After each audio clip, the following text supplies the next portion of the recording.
Bom, visto então todas as normas, regras e leis, visto então todas as técnicas, dicas e recomendações da direção defensiva, se ainda assim você se deparar com a situação de acidente no trânsito, tem que saber o que fazer. Então é isso que a gente vai ver agora, primeiros socorros na tela. A definição de primeiros socorros são providências iniciais que devem ser adotadas em acidentes com vítimas a fim de eliminar riscos secundários, minimizar o sofrimento das vítimas, manter suas funções vitais e evitar o agravamento das lesões. Então prestem muita atenção nisso aqui. Primeira coisa, são providências iniciais. Qual a finalidade dessas providências? Obviamente que isso vai acontecer em acidentes com vítimas, né? Lembrem-se, é primeiros socorros. Qual a finalidade? Eliminar riscos secundários. Vocês vão ver no decorrer aqui desse treinamento que a gente tem que adotar providências a fim de evitar que outros veículos venham se envolver, outras pessoas venham se envolver naquela situação de acidente.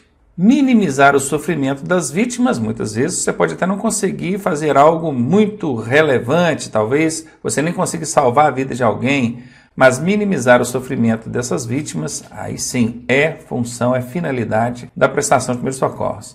Manter suas funções vitais, garantir que essa pessoa permaneça viva até que o socorro especializado chegue até ela. E também evitar o agravamento das lesões que essas vítimas já sofreram. Dada então a definição, vamos entender aqui agora sobre a questão da omissão do socorro, porque tem gente que pensa que não, eu não tenho capacidade de prestar o socorro, eu não vou fazer isso. Presta atenção aqui.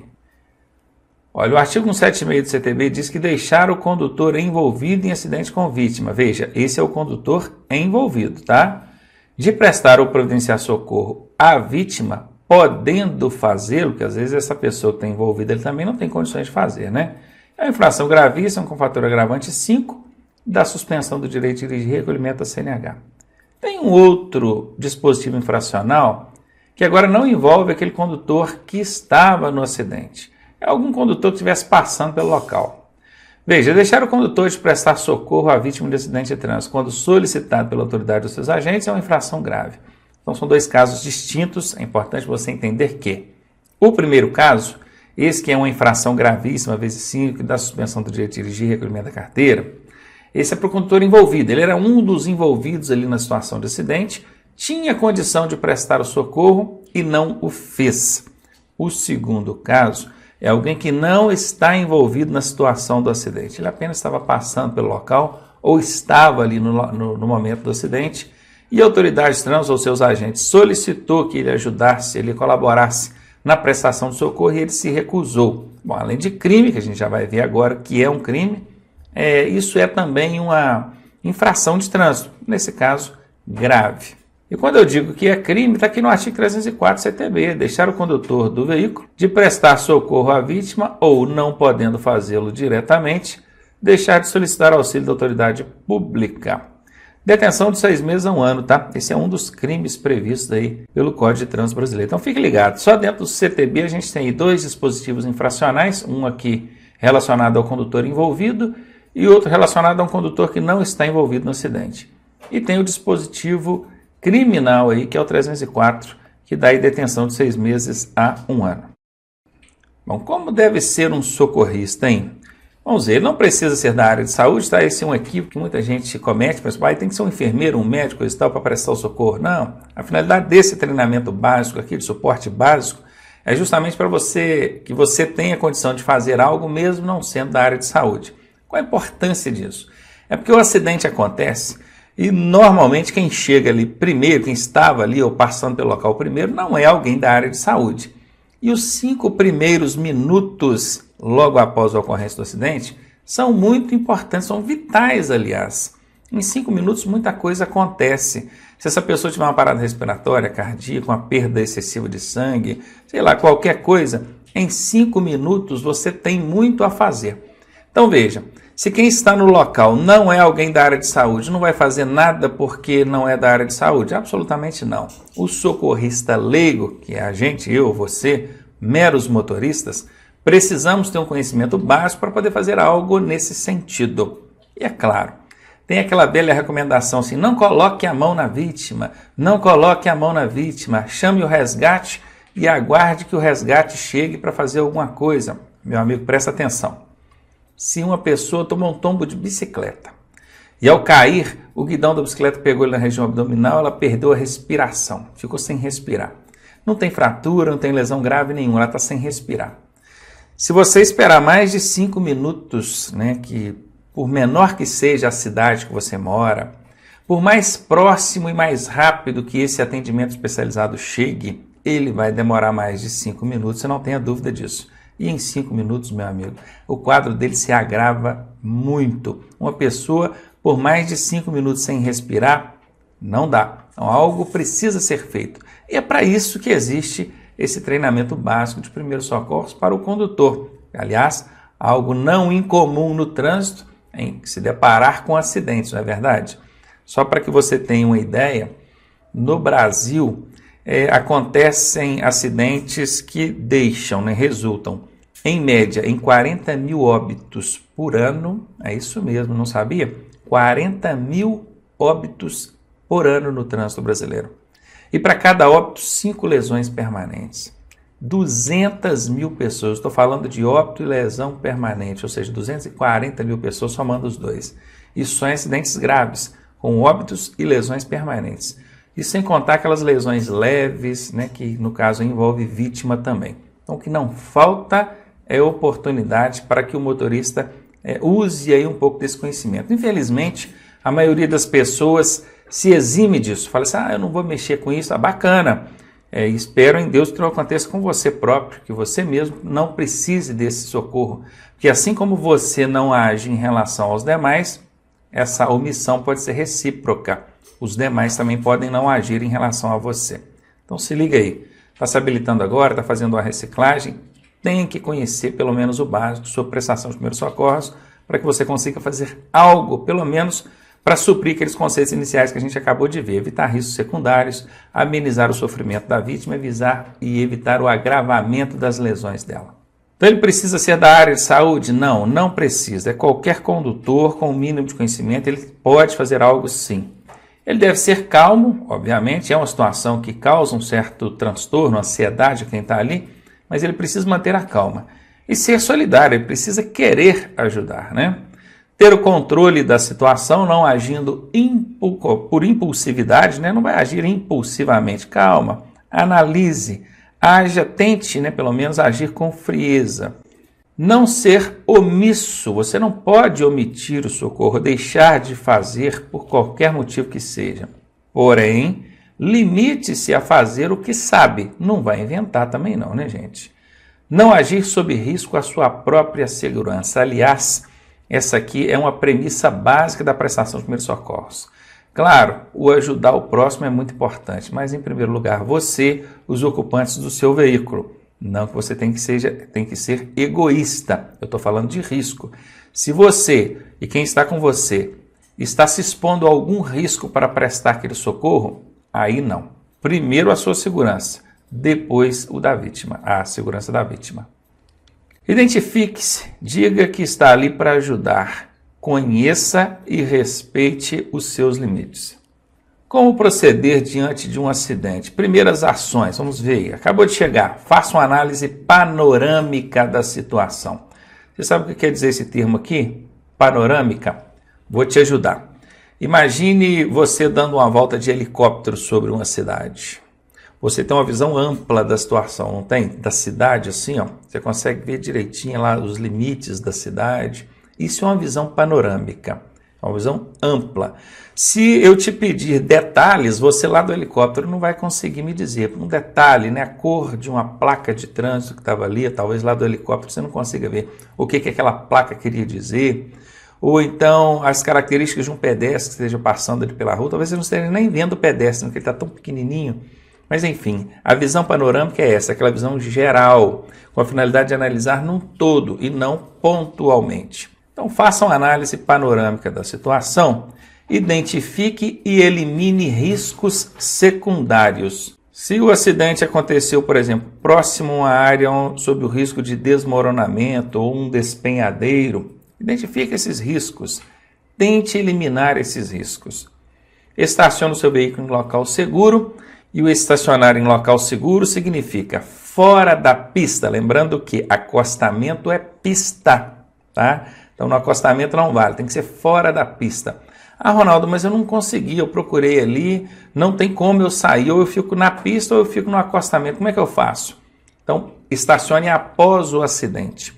Ah, não tem como passar pelo acidente, tomou a pista toda.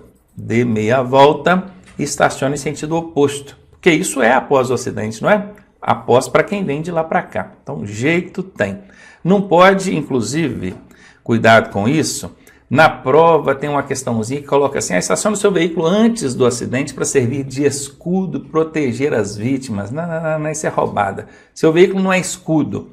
Não que você esteja preocupado com o seu patrimônio, é porque não é um procedimento, uma conduta adequada mesmo, entendeu?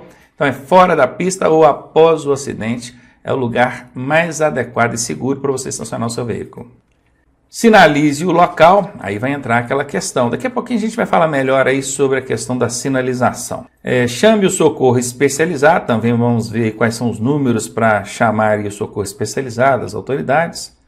E os primeiros 5 minutos são de vital importância para as vítimas, não perca tempo, acabei de comentar isso agora há pouco. Então beleza, visto aí quais são as primeiras ações, bora prosseguir aqui com o nosso conteúdo. Agora a gente vai ver o que não fazer. Na tela anterior nós vimos o que fazer, e agora o que não fazer. Não fazer, abandonar a vítima de acidente. Omitir socorro sob o pretexto de não testemunhar. Tem gente que é egoísta a esse ponto, né? Pô, depois vai me dar trabalho aí, vão me chamar para testemunha. Isso é um absurdo, tá? Além de crime, infração de trânsito e, assim, uma tremenda falta de solidariedade, né? Tumultuar o local do acidente. Isso aqui acontece mais. A gente curiosa chegando ao local, querendo saber o que aconteceu, quem está envolvido, como é que foi, se morreu gente. Normalmente é assim, não é? Deixar de colocar ou de colaborar com as autoridades competentes. Procure ser colaborativo, sim. É um momento difícil para quem está ali precisando do socorro. É difícil para quem está prestando socorro. Então, se chegou ali o bombeiro, o SAMU, a autoridade policial, procure ser colaborativo. Colaborativo não é ser curioso, ficar ali em volta querendo saber das coisas e dando pitaco. Não confunda, não. Tentar remover a vítima presa nas ferragens sem estar preparado. Meu amigo, vocês vão ver mais para frente no decorrer aqui que remoção de vítima é só em último caso, tá? E aqui ainda diz sem estar preparado. Por quê? Porque existe equipe especializada para isso. Para você chegar a tirar, querer remover uma pessoa das ferragens, só em caso de extrema necessidade, um veículo incendiando, submergindo dentro d'água, caiu dentro de um lago, aí você tem que dar um jeito, tem que tirar a pessoa dali. Agora, fora isso, se ela está lá e está em condição de continuar lá aguardando, que fique lá. Não vai tentar remover a pessoa das ferragens, não. Isso é loucura, hein? Só removam a vítima de acidente se houver risco real de perigo, conforme os exemplos que eu acabei de citar aqui, né? Está submergindo na água, está pegando fogo, está para desmoronar, alguma coisa do tipo. Como sinalizar o local do acidente? Bom, nós vimos que tem que sinalizar, né? Mas como? Como é que eu faço isso? Bacana. Estacione preferencialmente fora da pista. Já falei, fora da pista ou após o acidente. Use o triângulo de segurança do veículo, galhos, arbustos, papelão, lata, qualquer material que você consiga espalhar ao longo da via que não ofereça risco para os outros, né? Imagina, uma vez eu vi o cara colocou pedra, pegou paralelepípedo, pedra, meio tijolo, colocando no meio da pista. Aquilo provoca acidente, gente, não dá tora de pau, não tem como. Papelão, tudo bem, lata vazia, tudo bem, arbustos, melhor ainda, sinaliza bem. Em relação ao triângulo de segurança e o pisca-alerta do veículo, é inclusive obrigatório, né? A resolução 3698 CONTRAN obriga que você sinalize com o triângulo e com o pisca-alerta. Aí em relação à distância que você vai sinalizar, vou até abrir aqui, ó, porque aqui diz, ó, distância mínima 30 metros. Esse aqui é o triângulo. O triângulo precisa ser colocado numa distância mínima de 30 metros. Isso você vai encontrar lá na resolução 36 de 98, se não me engano a resolução é essa mesmo, do CONTRAN, ela explica. Agora, isso aqui é a norma. A norma estabelece no mínimo 30 metros. Onde você vai encontrar esse embasamento? Aqui, acabei de dizer. Agora, a prestação de primeiros socorros, a direção defensiva, todo o aparato que envolve aquilo ali, recomenda isso que vocês estão vendo nessa tabela aqui. Então presta atenção. Se é uma questão de legislação de trânsito, vai pela norma. Qual que é a distância mínima? 30 metros. Mínima. Menos que isso não pode ser. Agora, essa questão está relacionada à direção defensiva e primeiros socorros, que é envolvendo a situação, aí vai pelo que está na tabela aqui, ó. A distância que você vai colocar esses arbustos, os galhos aqui, tem que ser equivalente à velocidade máxima da via. Aí pronto, se você já conhece os tipos de vias, né? Você já estudou isso lá em normas de circulação. E já sabe que numa via coletora a velocidade máxima é 40, numa via arterial a máxima é 60, numa via de trânsito rápido é 80, numa rodovia pode chegar a 110. Então, sabendo disso, você já sabe qual é a velocidade para cada tipo de via, você vai colocar a sinalização numa distância equivalente. Se é 40 km por hora, você vai colocar a sinalização a 40 metros de extensão, de distância a contar do acidente. Ronaldo, por que aqui está passos? Porque você não tem uma trena, né? Para poder medir lá na hora. Você medir em passos, passos bem largos. Um passo largo equivale a 1 metro. Não tem problema se for um pouquinho menos, um pouquinho mais, gente. É só para ter uma ideia, para você ter ali uma noção da distância. Então, 40 metros, 40 passos. Se a via permite andar 60 km por hora, você vai sinalizar numa extensão de 60 metros ou 60 passos. E assim consecutivamente, tá? 80 por hora, 80 metros. 110 por hora, 110 metros. Isso, gente, em condições normais, tá? Normal. Em situações adversas, olha, distância sob adversidades. O que é adversidade? À noite, está escuro, a visibilidade é prejudicada, o risco aumenta. O motorista que esteja se aproximando do local precisa de mais espaço para ver e reagir e parar. Concorda? Sob chuva, cerração, fumaça queimada às margens da via. Então, tem uma série de coisas que pode envolver a questão da adversidade. Quando estiver em condições adversas, aquelas normais, você vai dobrar essa distância. É o que está na tabela aqui, ó. Então, ao invés de 40, você vai colocar 80 metros. Ao invés de 60, você vai colocar 120. Bacana? Facinho? Conseguiram pegar isso aqui? Show! Sempre lembrando que a distância mínima é 30 metros. Não pode ser inferior a isso, porque senão compromete a segurança mesmo. Agora é o seguinte, na hora de espalhar aqueles arbustos, aqueles galhos, caixa de papelão na pista, tem que tomar cuidado. Se for uma pessoa só lá no meio da pista espalhando aquilo, ele corre um sério risco de ser atropelado. O ideal é que outra pessoa vá até mais à frente, bem na frente, com a camisa na mão, um pano, um galho de árvore, qualquer coisa, fique sinalizando, abanando aquilo bastante, que é para quem está se aproximando saber em que ali já está acontecendo alguma coisa. Então aquele que está lá na frente já está dando uma contida na velocidade do trânsito, para esse que está aqui espalhando no meio da pista os arbustos, não ficar em total exposição de risco, beleza? Se for à noite, então, o outro cuidado que tem que tomar é que essa pessoa que vai ficar na pista colocando os arbustos ali, tem que estar com roupa clara. Imagina à noite a pessoa com roupa escura no meio da pista. Complicado, né? E uma última coisa, a contagem desses passos aí, é o seguinte, saiu ali do acidente, vai contando, 1, 2, 3, 4, vamos imaginar que você tem que colocar ali 80 passos, 80 metros. Só que dentro dessa contagem você encontra uma curva, e a recomendação é que você não conte passos dentro da curva. Então você veio contando, chegou no 40, começou uma curva. Para de contar no início da curva.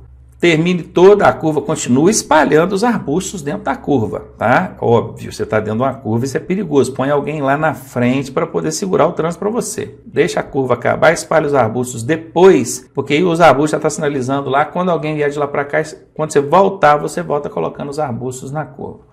Mas enfim, é importante que você sinalize dentro da curva também, tá? Então vai colocando ali a sinalização, acabou a curva, aí você continua a contagem, 41, 42, até chegar no 80 que você queria. Bacana? Ah, mas eu vi aqui no meu manual da autoescola que fala que é para se chegar numa curva, que é para eu zerar a contagem, acabar a curva e começar a contar do zero depois. Começar do zero. Olha, eu não vou nem entrar no mérito, tá? Não vou entrar no mérito, mas não faz sentido. Se é para você começar do zero depois da curva, para que você vai começar a contar? Não conta, você está vendo a curva lá na frente, não começa a contar não. Aí Vou contar até 40, chego na curva, eu zero, depois da curva eu continuo contando. Será que o cara não está vendo a curva lá na frente, não? É melhor que ele vá logo depois da curva e já comece do zero depois, não é? Então não faz sentido isso aí, não. Tem outros poréns nisso aí, outras contradições, não quero entrar aqui agora, mas enfim. Na sua prova do Detran, se perguntar, você vai responder. Pare a contagem, após a curva, continue de onde parou. Se você parou no 40, continua. 41, 42, 43, até chegar no que você queria. 80 passos, 90, sei lá, isso vai depender da velocidade. Bom, os telefones para emergência são 4. Já vou abrir logo os 4 aqui, olha. Os 4, para vocês terem aqui uma visualização geral. O 190 é o mais famoso, né? PM, se perguntar para qualquer menino, 190 é o quê? Polícia Militar. E você vai usar quando? Para acionar as autoridades, quando em vias urbanas ou rodovias estaduais. Porque normalmente a autoridade de trânsito, a autoridade policial, né, que vai atender nas rodovias estaduais, é a Polícia Militar, a rodoviária estadual. Mas é a Polícia Militar, confere? Então é 190. Perímetros urbanos, a mesma coisa. 191 é a PRF. Isso vai ser aonde? Rodovias federais. Então, se nas rodovias estaduais é a Polícia Militar, através de 190, nas rodovias federais é a PRF. Aqui nós estamos falando de autoridades, tá? Ou agentes da autoridade. Mas a autoridade policial ali. Agora, em relação ao resgate, você tem o SAMU e tem o COBOM. O SAMU não é toda cidade que tem, não, tá? Serviço de Atendimento Móvel de Urgência, é importante decorar isso aqui, porque pergunta em prova. SAMU é Serviço de Atendimento Móvel de Urgência. Tem que decorar. Se tem o SAMU, pode acionar o SAMU. Mas tem que observar também o seguinte, o SAMU normalmente é aquele atendimento à vítima. Se tiver pessoas presas a ferragens, por exemplo, de remover alguma coisa, apagar incêndio, tirar de dentro de rio, caindo em barranco, isso é bombeiro que faz, né? Os super-heróis ali são os bombeiros. Então, a depender do caso, tem que chamar o bombeiro primeiro, né? Que senão o SAMU não consegue nem chegar na vítima ali para trabalhar. Mas bacana, você já sabe que o 192 é o SAMU e o 193 é o COBOM, Corpo de Bombeiros. Então, qualquer um desses números, aliás, qualquer um, né? Qualquer um não. Você está na rodovia estadual 190, federal 191. Chama o SAMU e chama o COBOM a depender do caso. Se não tem vítimas presas a ferragens, não tem nada ali que requeira algum atendimento ou retirar pessoas ali encarceradas ou está caindo, submersa, nada, não precisa chamar o COBOM, pode chamar o SAMU que resolve, tá bom? Olha o carrinho do SAMU aqui, é bastante conhecido, né? Bastante popular aí nas grandes cidades, principalmente, eles trabalham o dia inteiro, e povo que trabalha. Os meus motoristas não ajudam, nem acidente pra caramba.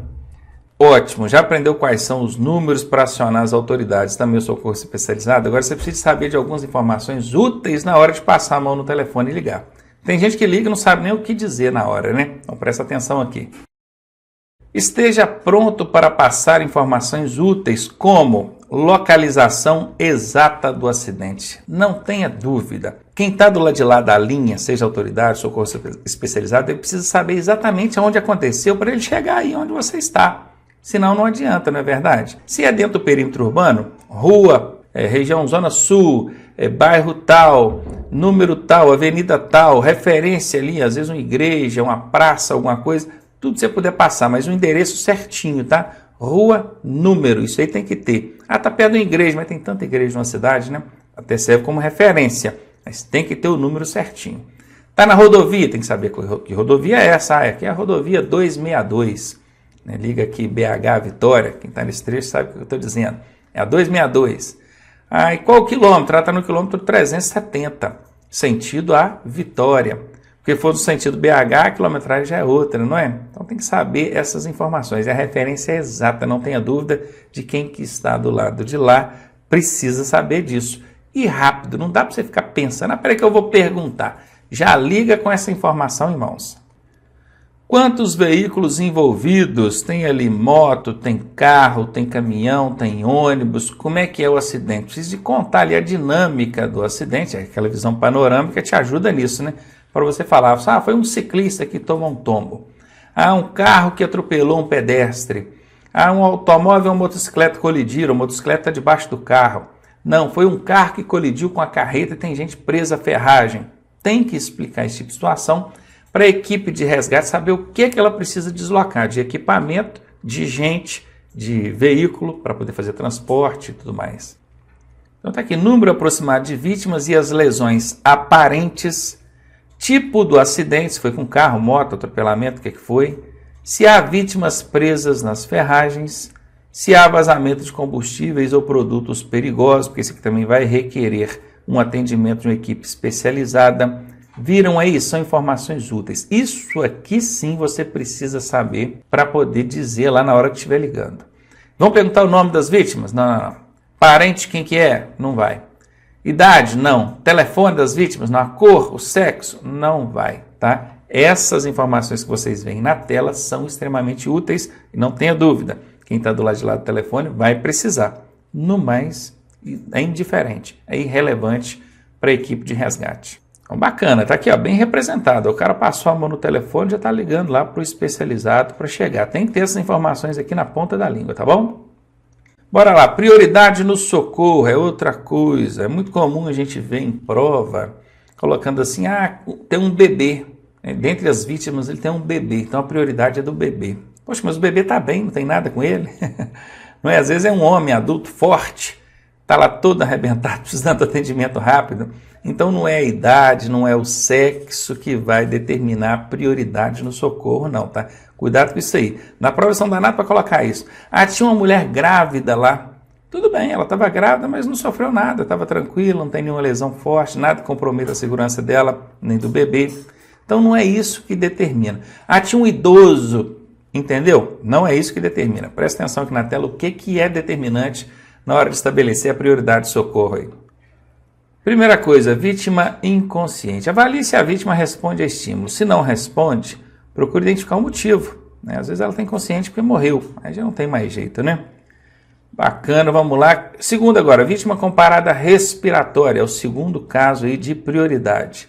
Terceiro caso, vítima com parada cardíaca.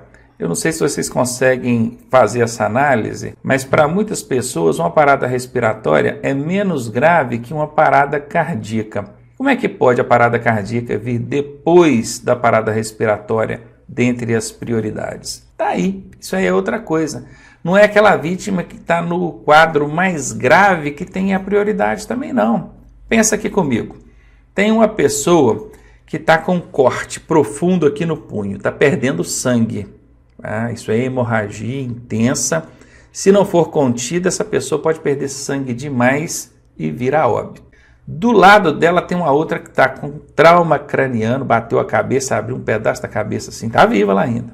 Trauma craniano. Várias fraturas, parada respiratória, parada cardíaca, e aí, hemorragia. Quem tem mais chance de sobreviver? Esse que está todo lesionado aqui, ou esse outro que está com a lesão no punho aqui, perdendo sangue? Quem tem mais chance de sobreviver? Esse que está com a lesão no punho. Entretanto, qualquer um dos dois que deixar de receber atendimento pode vir a óbito.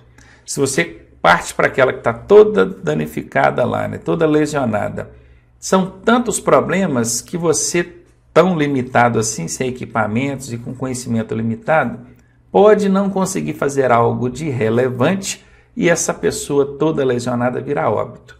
Aí quando você olha para a outra do lado que estava com um corte no punho, bastava ter comprimido ali, ó, e ela já teria grande chance de sobreviver, você não atendeu ela também. Ela veio a óbito também, você perdeu as duas. Viram que não é sempre o quadro mais grave que tem que ser atendido primeiro, que tem prioridade? Então não se estabelece prioridade por sexo, por idade e nem pela gravidade da lesão. A prioridade ela é estabelecida conforme o que vocês estão vendo aqui na tela. Então confere na tela comigo. Primeiro, vítimas inconscientes. Segundo, com parada respiratória. Terceiro, com parada cardíaca. Em quarto, vítimas com hemorragia, que é a perda de sangue. Identifique sangramentos abundantes. E aqui vem, não se estabelece prioridade de socorro por sexo, idade ou gravidade. Posso até acrescentar isso aqui. Porque às vezes a vítima que está em quadro mais grave acaba não sendo aquela que tem que ser atendida primeiro. Engraçado que eu já vi isso na prática algumas vezes. Recentemente eu presenciei um acidente onde o veículo saiu da pista, colidiu com a árvore e tinha uma senhora lá dentro do carro, presa a ferragens, colocando sangue pela boca, pelo nariz. Ela estava bem debilitada, ela já nem respondia mais aos estímulos da gente. E o resto do pessoal saiu todo do carro. Tinha uma pessoa lá que tem um cortezinho assim no peito, coisa superficial, nada profundo. Enquanto eu estava ali ajudando a socorrer o pessoal, tentando tirar aquela senhora de dentro do carro ali, ou não é nem tentando tirar do carro, mas pelo menos tentando ver o que estava acontecendo, eu cheguei, verificando, tinha acabado de chegar no local. Chegou um outro veículo e ali tinha um médico. O cara falou assim, um automóvel que estava passando pelo local. Só dá licença que eu sou médico, deixa eu ajudar aqui. Aí eu falei só, tem uma senhora dentro do carro, ele está bem debilitada. Ele olhou assim, ó, passou por ela e foi naquele que estava com corte no peito. Por que ele fez isso? Certamente porque ele viu que aquele que estava com corte no peito, algo podia ser feito por ele para evitar que aquilo se agravasse e então seria preservada a vida dele. Vai que ele resolve atender aquela que está lá dentro do carro, não consegue um recurso ali para poder manter a vida dela, aí ele perde aquela e perde esse que está do lado de fora aqui com a lesão simples. Viram aí? Então a experiência dele mostrou na prática isso que a gente está vendo aqui na tela do computador. Vê agora sobre sinais vitais. Quando a gente chega numa vítima, a primeira coisa que a gente vai observar são sinais vitais. Olha, são sinais que possibilitam a avaliação do quadro clínico da vítima. Aí entra respiração, pulsação, pressão arterial, temperatura corporal, dilatação e reação das pupilas, enfim, são sinais, sinais que possibilitam a avaliação do quadro clínico da vítima. E aí o que eu vou avaliar? Se respira e se respira regularmente. Um adulto, por exemplo, ele tem um ritmo de movimentos respiratórios por minuto, tá? Que é inspirações por minuto, de 12 a 20. Então, se um adulto faz ali, executa entre 12 a 20 movimentos respiratórios por minuto, está normal, está dentro da faixa normal dele. Agora, a pulsação, um adulto, entre 60 e 100. A pressão arterial, entre 120, entre 120, né? Está um 12 por 8 aqui. A temperatura corporal, entre 36 e 37 graus, é o normal. As pupilas devem estar isocóricas. Iso é de iguais. Nós vamos falar melhor sobre pupilas daqui a pouquinho.